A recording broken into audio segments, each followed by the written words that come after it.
Hello and welcome to Fireside Fairytales. My name is Rory. I'm going to just bump this down slightly. There we go. And you're watching Varietal Literature's YouTube channel. And if you've never been here before, we do two things here.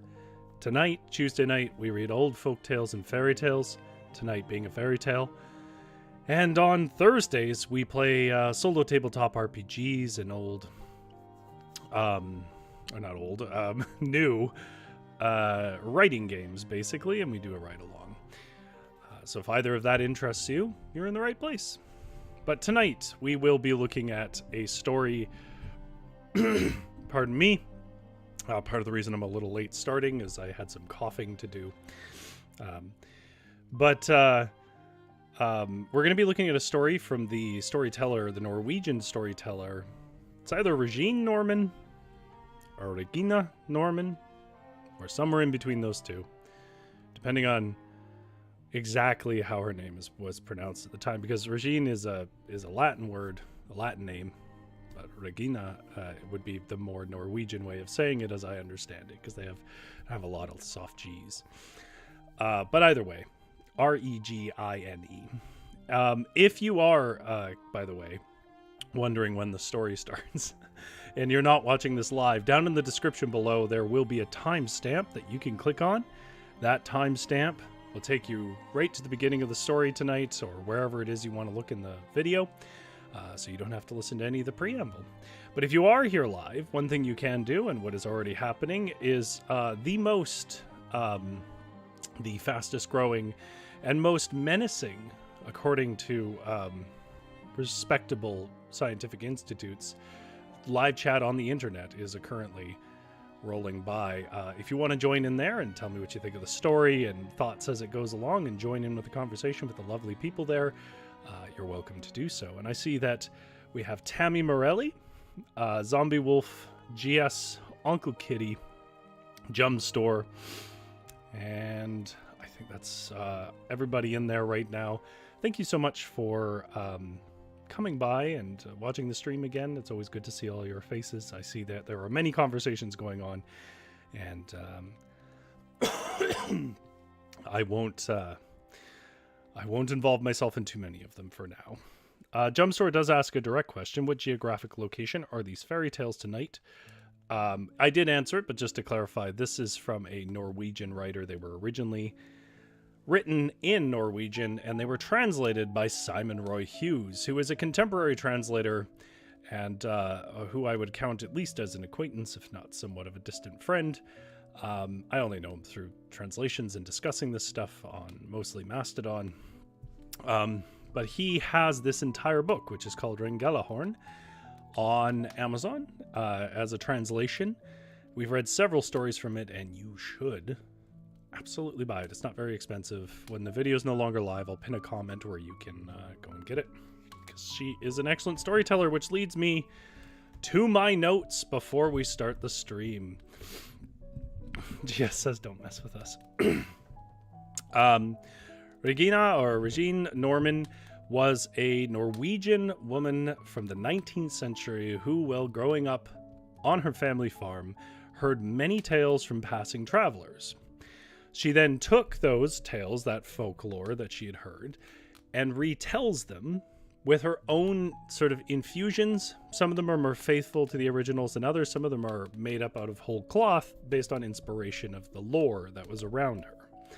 Thus, these stories, unlike some of the other streams that I do, are not, strictly speaking, collected folklore in the sense that Grimm Brothers or Asbjornsen and Moe do. But they're also not as loosely based on folklore as someone like Tolkien or any sort of modern fantasy writer might be. They're still fairly tied to their source material, and in many ways they reflect reasonably accurate retellings of the story she knew. In that way, I would liken her more akin to a classic bard who knows these traditional tales but puts her own spin on them. Though some, again, are wholly her creation as well. And I'm not sure what the case is with this one, but I do think this might be a wholly her own creation. But it absolutely has elements of Norwegian folklore in it, which we will notice, the most obvious being, spoiler alert, there's Draug in it. That said, on a more subjective end, she's also one of the best storytellers I've ever heard, which was actually Simon Roy Hughes' opinion as well, which is why he made such an effort to translate her works. People who've watched this channel regularly will know how good she is, because every time I read her stories, people are pretty impressed by what a great storyteller she is. Now, that is not to say this story is a flawless story. I don't want to set you up for disappointment. It carries the markers of 19th and 18th century fairy tales, which, you know, includes some shallow characterization and minimal world building. It's still a classical form of storytelling. However, given that those expectations, you should have those expectations of this genre, especially in this era, I would say it's the most compelling tale I've read with that frame in mind, which is an elaborate way of me framing. I think it might be the best fairy tale I've read from this era. So I'll be curious what you think, since my opinions on stories don't often perfectly align with my audience. There's lots of stories that I think are going to be incredible, and people are like, yeah, that was all right. So we'll see where you go. Yeah. The story itself is called The Red Castle on the Golden Mountain in the Northwest Sea, so I'm sorry that the titles of this video never make reference to it. It was just too long to fit anywhere. I'm going to have a drink of tea and water, and then we will get on with the story.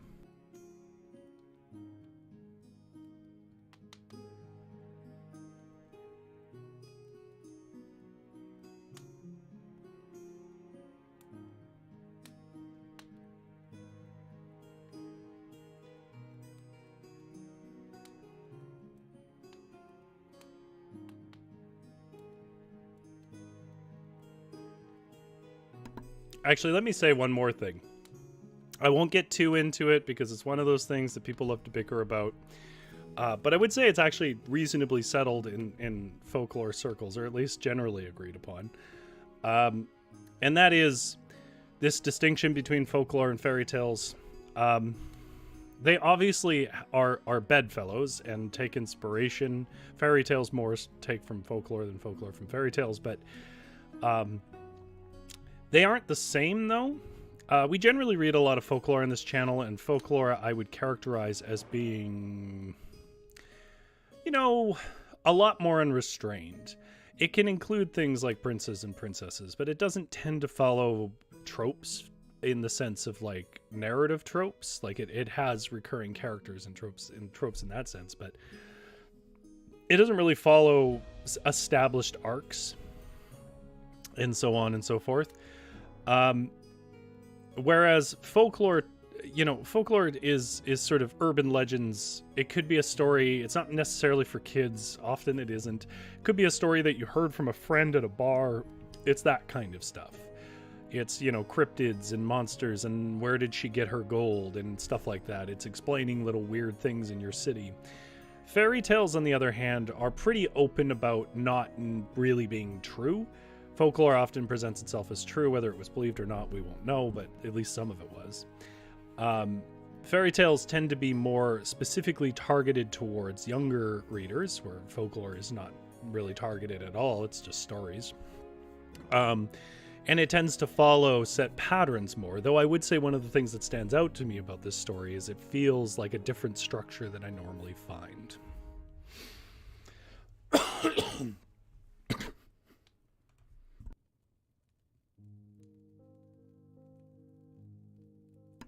Okay, so that's enough of me faffing about. Zombie Wolf says, Fireside Fairytales. Rory, we cover a lot more folklore than fairy tales. The scandal! I have honestly thought of that. When I started this channel, I don't think I really knew there was that much of a distinction, and now I do, and I mean, it's fair enough if anybody came here. I will say that most people get bored of fairy tales a lot faster than they get bored of folklore. Folklore has a lot more texture and variety. I think if I did fairy tales every week, you guys would probably be like, this sounds like the same story. All right, our scene starts on a rocky shore in the Norwegian Sea, so hopefully this wave gives you that ambiance and you can hear it.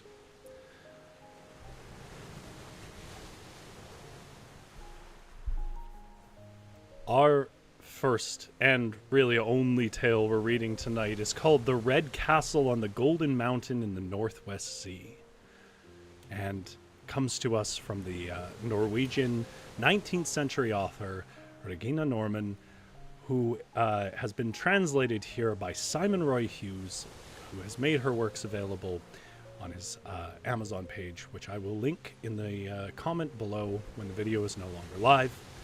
It is an excellent book, and this is the last one in that book.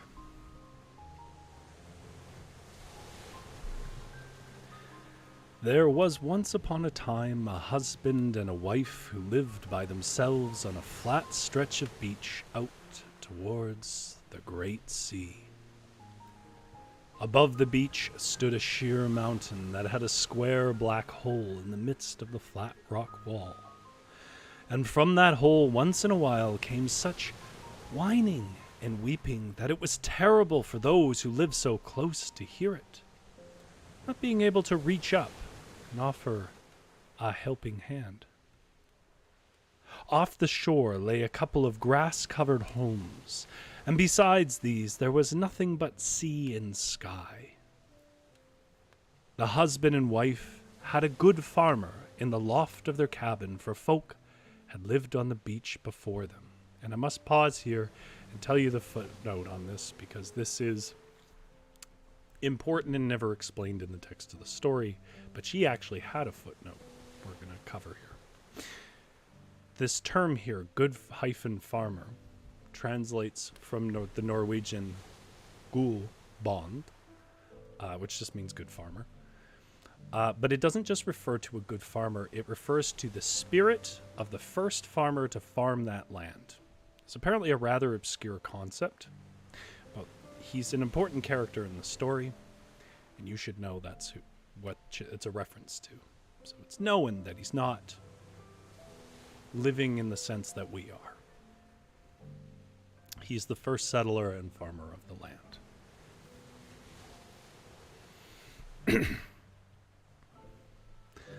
The husband and wife had a good farmer in the loft of their cabin, for folk had lived on the beach before them. But he was of the good-natured kind and easy to live with in the house.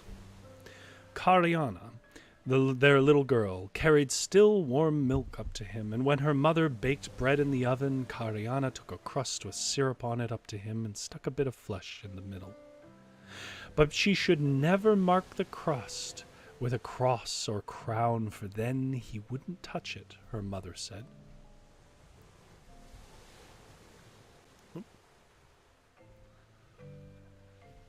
Kariana had never seen the good farmer herself, but he ate the food she took up to him, and when it grew quiet in the evening, she could hear him snoring in his sleep. And one summer's evening, when all the livestock was locked in the barn, her father and mother rowed out to the sea for some fat koli, which is coalfish, just a common fish of the time.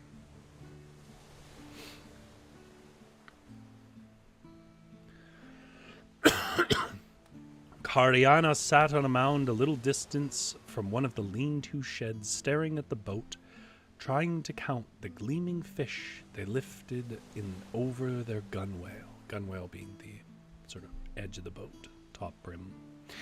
Just as she sat gazing like that, a mighty dragon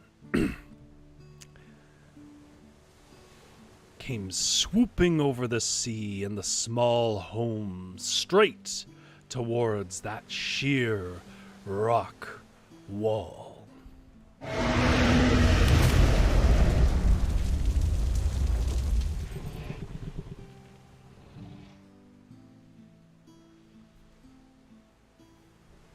There it slipped into the black hole. And straight away there was such a terrifying wail and moaning that she sprang in by way of the pantry, calling for the good farmer to come and save her.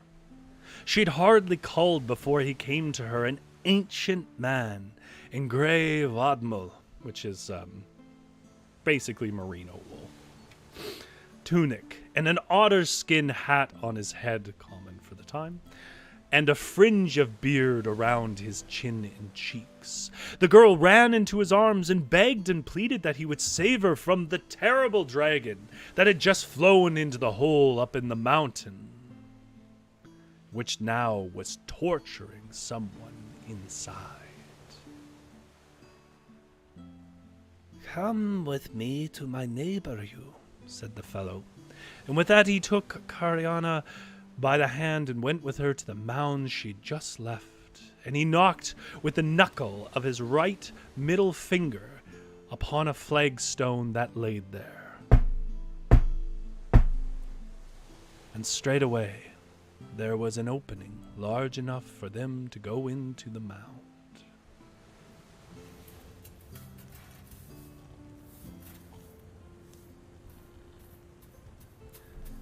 It was exactly like a cabin inside.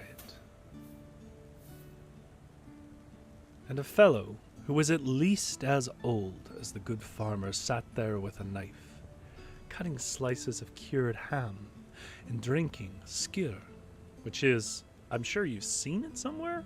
It's a Norwegian yogurt, but sometimes it was watered down to a drink. So it's a sort of watery yogurt.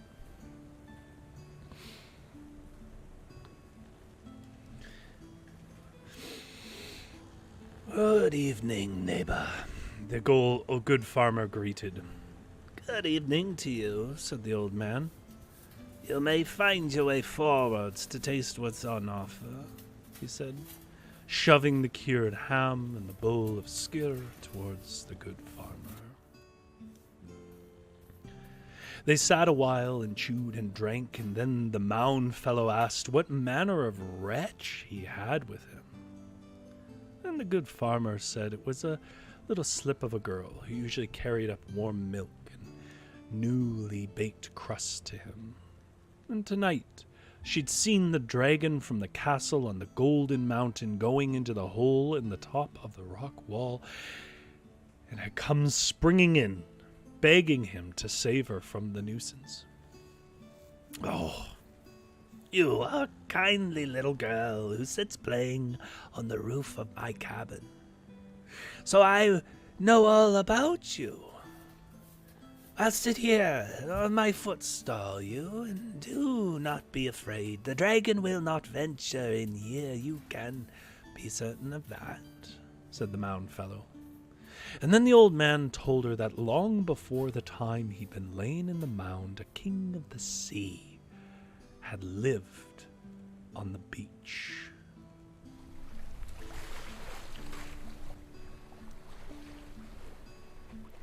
And once, when he was out on a campaign, the dragon came from the red castle on the Golden Mountain in the Northwest Sea and snatched his son. And he enchanted the castle, the dragon that is, and everything and everybody that was there, into the sheer mountain above the beach, so that only the smoke hole was visible. And when the king returned from his voyage, he saw nothing more of what had been his than the desolate beach before them. And he had been traveling around ever since, looking for his queen and his son, but he never found them. Is there no one who can kill the dragon, save the king's son?" asked Cariana, drying a tear from the corner of her eye. "No, living folk are needed for that work," replied both revenants, and they spoke quietly together. But Cariana sat on the footstool and thought of the prince and of the castle on the Golden Mountain until the good farmer got up from the bench and said that now it was time for him to go home. And after that evening, Cariana often gazed towards the northwest, looking for the red castle on the Golden Mountain. And as the sun sank into the sea, she thought she glimpsed it behind the glowing clouds, but she wasn't sure, and the sun moved ever so low across the dome of the sky, and one day Cariana looked in vain for it. The sun did not rise, and the glow, which told her where the castle lay, was extinguished. Winter came and went, spring came and went, and half the summer had already gone when Cariana, up on the scree behind the overhanging rocks, saw the red castle on the golden mountain, and it hung close to the sea, and behind it was the sky was like a gleaming green bowl, and before it there was a wall of glowing fire. There were towers and spires on the castle, and the prince stood on the gallery of one of the towers, waving to her.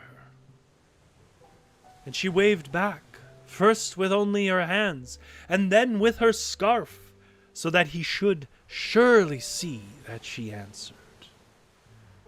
And then suddenly, before the flames before the castle flared up and flickered, so that the prince was hidden again. And when they died down, the castle was gone. Well, quickly, she clambered down from the scree and ran home to tell the good farmer what she'd seen. And he took her back to the mound, to the fellow who lived there.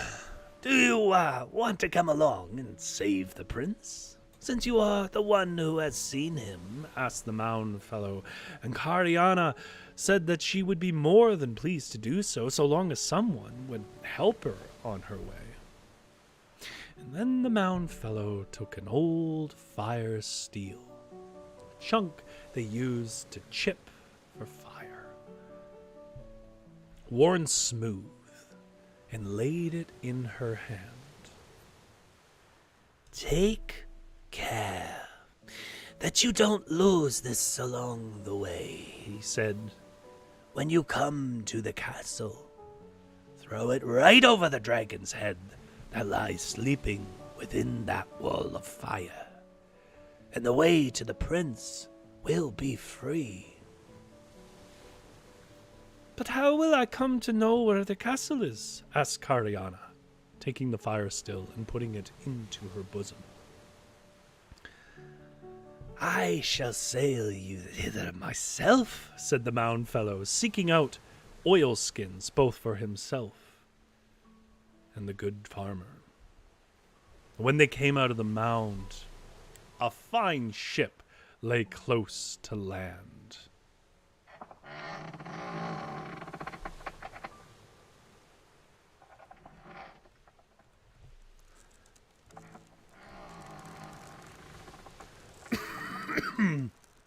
The old fellow rambled on ahead down to the shore, but Cariana dropped in on her mother to tell her that she would be away for a few days, for she was off to save the princess. Her mother signed the cross over her girl child and gave her a crust and a rind of cheese for the journey, and then Catriona climbed aboard the ship, and the mound fellow took the helm, and the good farmer tended the sail, and off they went faster than wind blows or bird flies. And just as they sailed so, they came to an open abyss. It was deep and dry of water, and on the other side lay the red castle on the golden mountain, glittering brightly, and the prince stood up on one of the towers, and his face was completely white, and he held his arms folded across his chest. This is where my power ends, said the mound fellow, letting go the tiller. But not mine, said the good farmer, and he began to summon forth from the deep all that the sea kept hidden, of fish and everything that could crawl, both the seemly and the unseemly, he summoned forth. Only the great Draug itself could he not move. Draug again are the undead of the sea, the people that drowned at sea and were never given Christian burial, or there's a few variations of it, and often are characterized as driving half a ship, just the keel of it. "We shall have to manage without that fellow," said the good farmer. And then he asked all those who had come if any would take upon themselves the responsibility of carrying the girl unharmed to the castle on the Golden Mountain. "It must be me," purred a huge halibut drawing alongside the ship. But when Kariana tried to sit upon his back, it slipped away. "I must hide you better than that, since we have the great Draug against us," said the halibut, taking her and enchanting Kariana into a small winkle shell, which she laid into one of his hollow teeth. And all the manner of fish living, things that crawl, and all else living in the sea swore to protect the girl as far as was within their power to reach. But then suddenly the great Draug rose from the sea, completely covered in seaweed and shells. "The sea shall burn where you shall run, and burn you to charcoal," he screamed, striking out after the halibut with a huge ship's keel he had in his fist. "You do not have me, and you shall not catch me, for I know a way deeper than you can go," mocked the halibut, and he went to the bottom more quickly than a shot from an arrow.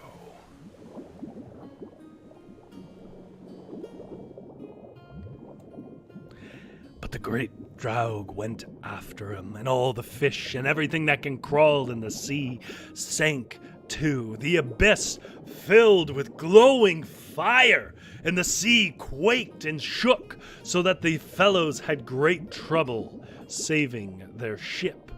And on the depths of the seabed, where daylight does not reach, and the sun never breaks forth, was a narrow crack in a fractured rock, and behind the cave was a crack with walls and ceiling of glowing amber.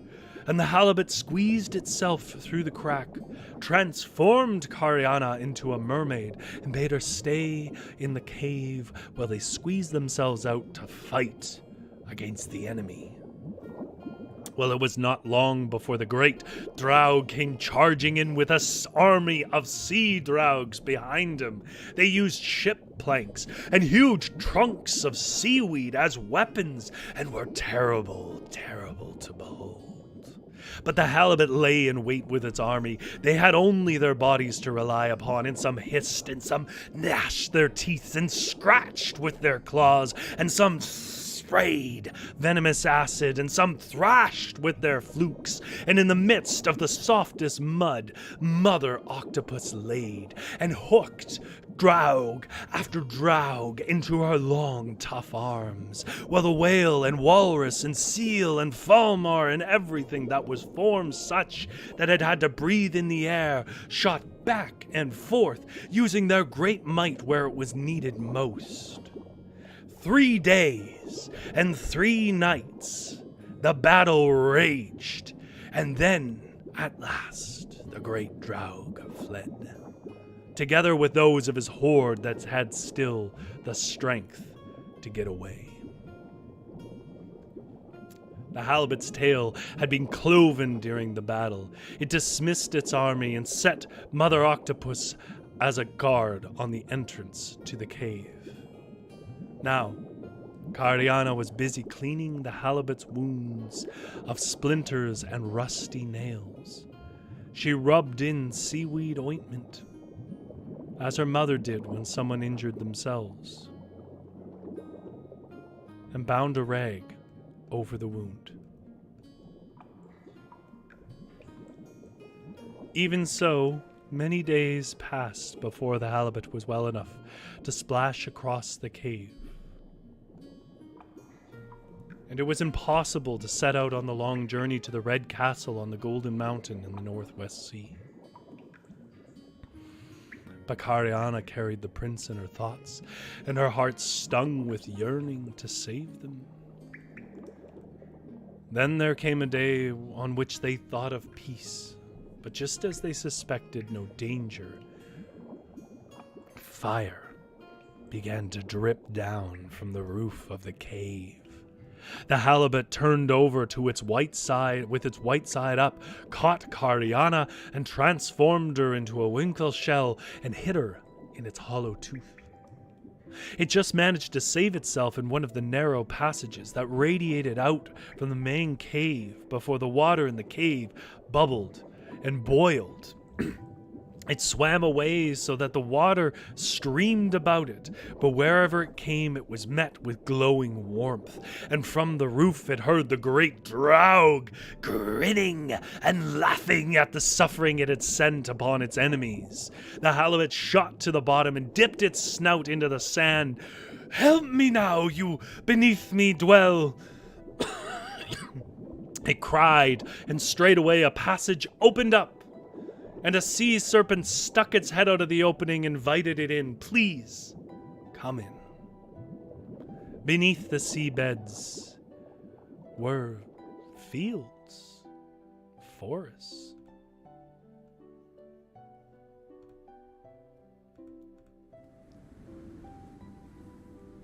With skies and daylight. Like upon the earth, in the midst of a lake, stood a castle of marble, and round it was a forest that gleamed like copper. And there lived the Serpent King. He bade the halibut welcome to his kingdom, and he brought it to the high seat.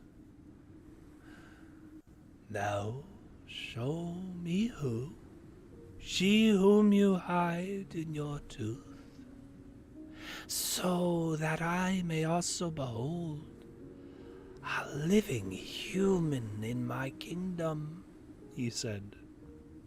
And straightway the halibut enchanted Cariana forth such as she stood and walked at home in her parents' cabin.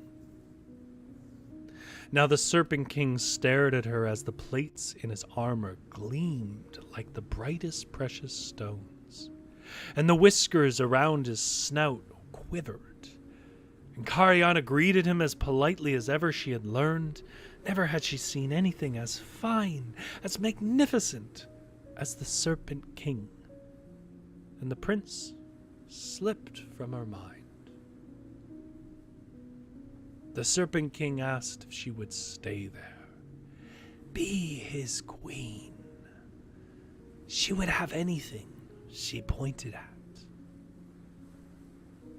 Now, then Cariana remembered what manner of errand she was on, and told the truth, that she had to go to the Red Castle on the Golden Mountain in the Northwest Sea and save the prince. And then she checked to see if she had that fire steel. "Well, if you must, you must.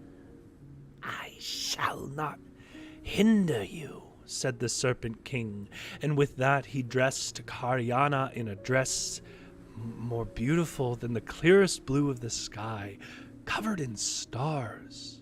He gave her shoes of goldfish skin, and in her hair he plaited long strings of pearls. "And if ever you are in trouble, then call for me," he said. And so they went on their way. Cariana sat on the halibut's back, and the Serpent King glided along beside them. They swam through the silver forest. There were birds there, but they did not sing. They swam through the golden forest. There were flowers there, but they had no scent. And they swam beneath the Northwest Sea.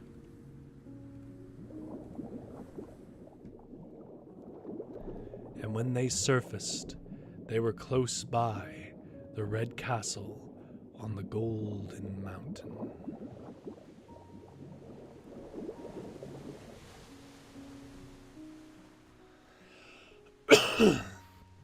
It was time for an after-dinner nap when they arrived, and the dragon was sleeping soundly.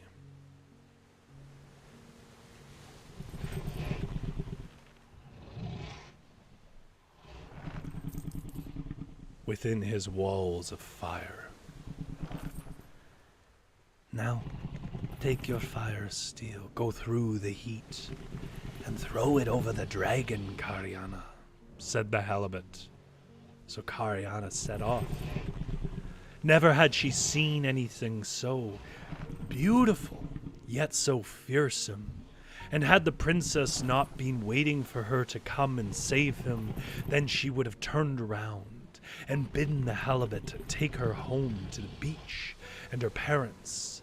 But now she must not give up. Straight into the heat she went, and the flames bowed from her. Not a thread on her body, not so much as a strand of a hair, was singed. And when she came to the dragon, she took out the fire steel and hurled it with all her might over him, and he burst into 1,000 pieces.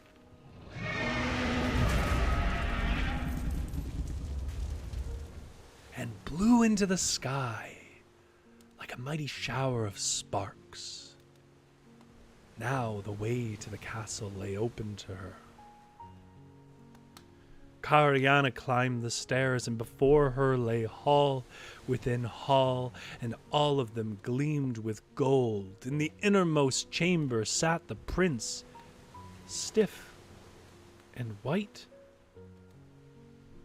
And he did not reply when she bade God's peace on the house and mentioned who she was.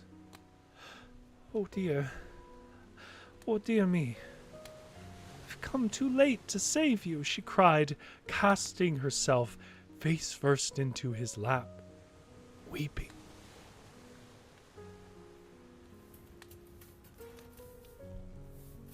But then she remembered what the Serpent King had promised, and called so that it resounded through all the halls. Serpent, come and help! Straightway, the Serpent King was there, and he gave her a tiny blood-red leaf, told her to lay it beneath the prince's tongue. That done, he soon came back to life again, and then the Serpent King glided out of the castle, went back to his kingdom, as alone now as before. The prince was happy in his soul when he heard everything that Cariana had done for him, and together they walked around the castle, and he showed her all the glories that were in it, and asked if she would be his queen, and that she would gladly be. But first she had to pop home to her parents and tell them that she was alive and well. And on the castle stair they met the Mound Fellow and the good farmer, and they came stomping towards them in full oilskins and asked if anyone needed a lift. For the ship stood in full sail, and Cariana and the prince went along, for the abyss was now navigable. But when they reached the beach, neared the beach, Cariana hardly recognized the place of her birth. The prince's castle stood where the cabin had stood. The folk and carriages swarmed about it. Had she not caught sight of her father and mother down by the boathouse, she would have thought she had come to the wrong place. Well, they celebrated the wedding both well and at length. And when the wedding roast was eaten and the beer drunk, and the guests fully sated and their thirst slaked, the Mound Fellow bade thanks and farewell, and the good farmer went with him into the mount. And there was such clamor and noise in the house. And snip, snap, snout, the tales told out. Now look, I realize that it's subjective. But when I read this story, I especially didn't have any expectations going into it. And I just was so enamored by how much creativity and how much original imagery, considering this is an old book, stuff I'd not heard of or seen. I just loved it. It's a great story to me. We are discussing Draug in the chat. Uncle Kitty gives a pretty good summary. They're more like corporeal ghosts than traditional zombies. The other thing that really is different about them is it kind of depends. It's not clear whether they have like a king draug, and it depends too, because there's draugr in Iceland and draug in Norway, and they kind of come up in lots of different places, and there's slightly different flavors to all of them. But one of the things is they're not mindless. They're more like revenants in that sense, where they are conscious undead spirits, but they tend to be angry. They resent the living. Uncle Kitty also says they're more on par with vampires than zombies. Yeah, I would agree with that. I would also say that vampires in general are more traditional vampires, which we looked at in October, are more on par with zombies, modern zombies, than they are with what basically 3 authors made them in the 19th and 20th century.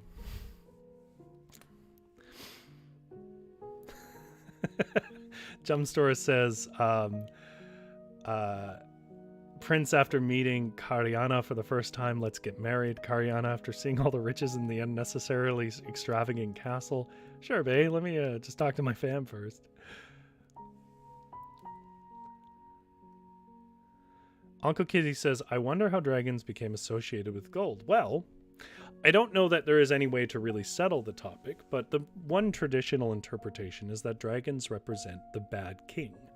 So, you have your noble kings or your noble heroes who become kings, who are decent people that do it for the good of the people. But in contrast, there's, trolls and dragons and evil kings whose most primary concern is hoarding at the cost of all others.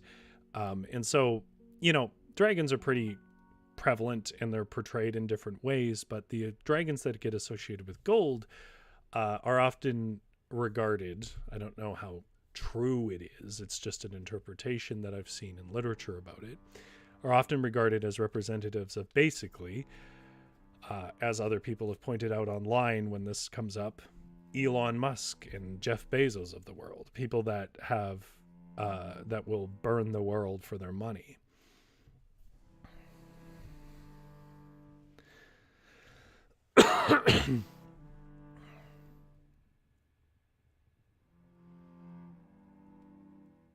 Oh, I see. We're sad for the death of the dragon. Well, just imagine that it was the death of a billionaire. Zombie Wolf says, I heard dragons were a symbol of human greed, much like the Wendigo. Yeah, that's fair.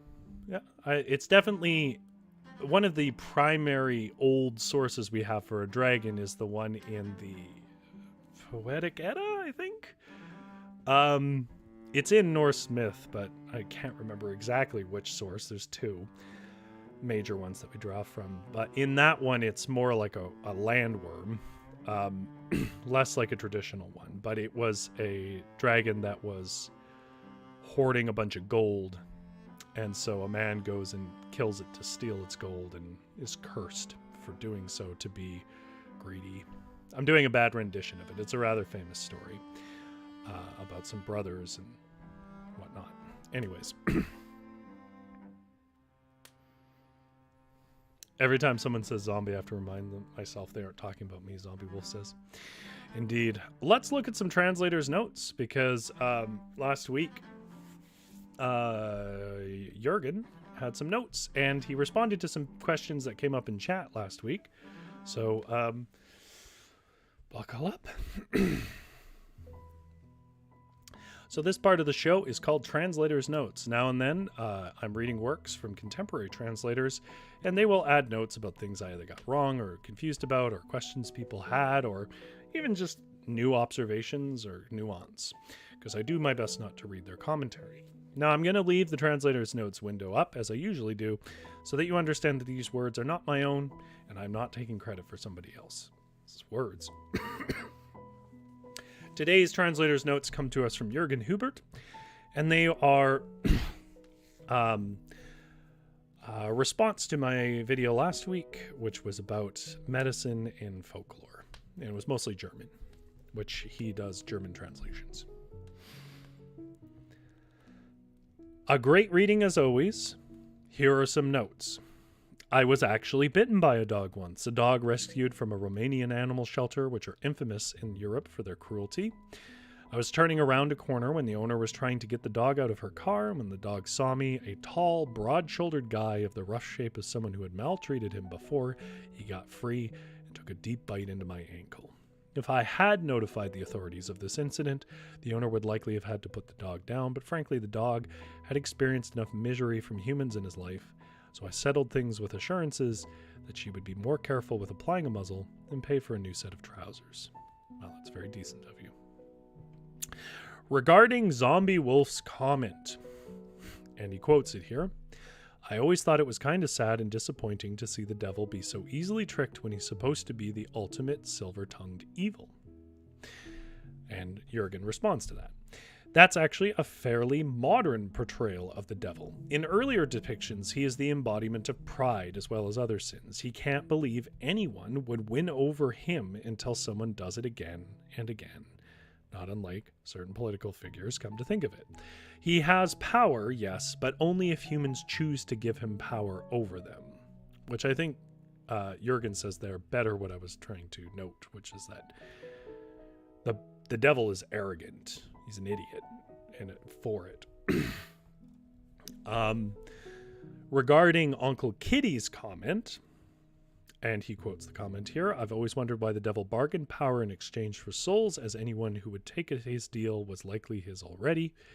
Beyond people being in desperate circumstances, this is Jurgen's response, there was always the chance that a sinner would repent and find their ways into God's graces. That was an option all the way until the deathbed, and the devil would have been powerless under such circumstances. Making an explicit deal for someone's soul must have been seen as the safer bet, plus the devil could never resist gloating at his victims. I visited Hughes back in 2022, but alas, I did not encounter him and thus could not ask him for any curative herbs. Did you try knocking, Jurgen? For the record, The Doctor with Billy Goats was a direct translation of the original title. I said it was a great title. And alas, I don't know the context for Milanese thunderstorm. Presumably it was the man's personal catchphrase. I guess you had to be there because I said maybe it's a translation issue, but I don't understand how Milanese thunderstorm was a curse. It was referenced in one of the stories we read.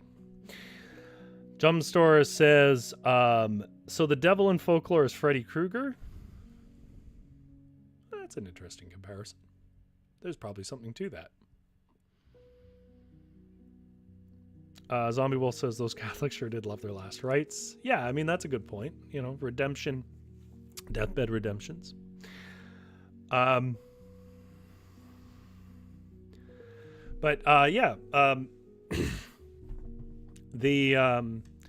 devil is an interesting character. He gets regarded differently in different places. I would also add, this isn't true of all of them. Lots of devil stories are meant to be the devil, but I would also add that a lot of devil stories are the devil standing in for a more traditional telling of maybe something like, I mean, we're guessing here, but if it's more with a sort of trickster spirit of the forest or something that, you know, after the Christianization of Europe, a lot of those old pagan tales get recast and the devil just becomes all of these things, right? So you get a lot of variation where it might have been Loki at one point. It's the devil now.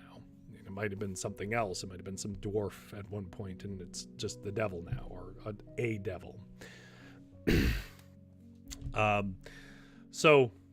I think the important thing to remember is that these are stories written by people who take the literal existence of the devil very seriously, you know, as people still do today.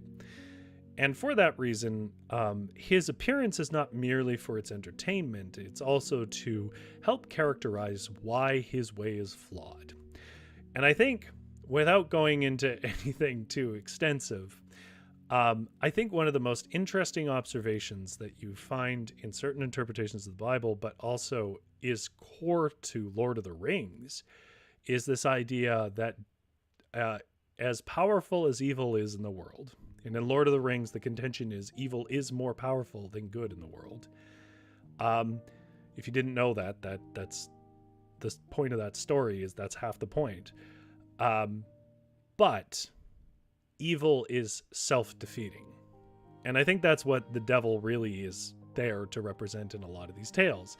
The devil has all these powers because he knows no bounds, and he'll take whatever craven way to power as he can get. And most people aren't going to be able to compete with that. But evil such as pride and stuff makes you blind, makes you weak, makes you susceptible,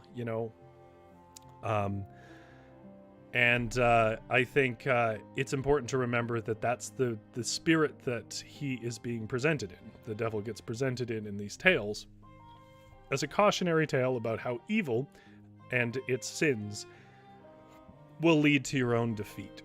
Now, you don't have to believe in any of that. I'm not saying that, but it is important that you understand that perspective if you are getting into folklore from, Christian era Europe. Anyhow, I see that people are getting ready to go, which is fair enough because we're coming up in an hour. Uncle Kitty says that interpretation of the devil strongly reminds me of a 2017 film called November. November is a darkly humorous film about a village trying to keep evil at bay, all the while many of them are selling their souls to the sly to gain the devil's service, to gain the devil's services. That sounds very clever. Is that an English language film, or is it would I have to dig around to find it? Zombie Wolf says, it reminds me of Samwise's speech to Frodo, short but highly impactful. Yes, and it's also why, and I'll never miss a chance to point this out, why Frodo fails in the volcano. That's why. The reason the ring gets destroyed, no one would ever have the power to outdo this demigod's ability to warp their minds and feed on even the greed of a humble hobbit to the point where he couldn't throw it in. The reason it fell in was because that passionate greed it inspired led to two people acting evilly at the same time and destroying it in the process. That's the point of Lord of the Rings. Evil destroys itself. Somebody named Aliana Lynn Salado, I'm sorry if that name was mispronounced, has said, oh my god, am I too late? Well, no problem. The video on demand will still be up. Thank you very much for dropping by. You picked a good one to drop by, and I think the story was good. You'll have to ask the chat. I am just checking out, though. But maybe I'll catch you next week. Or if you want to join for the ride-along on Thursday, I'll see you on Thursday. Anyhow, thank you very much for tuning in. GS, Uncle Kitty, Zombie Wolf, Jum Store, Tammy, and Elia. This has been Fireside Fairytales. I'll keep the fire warm. You have a good sleep.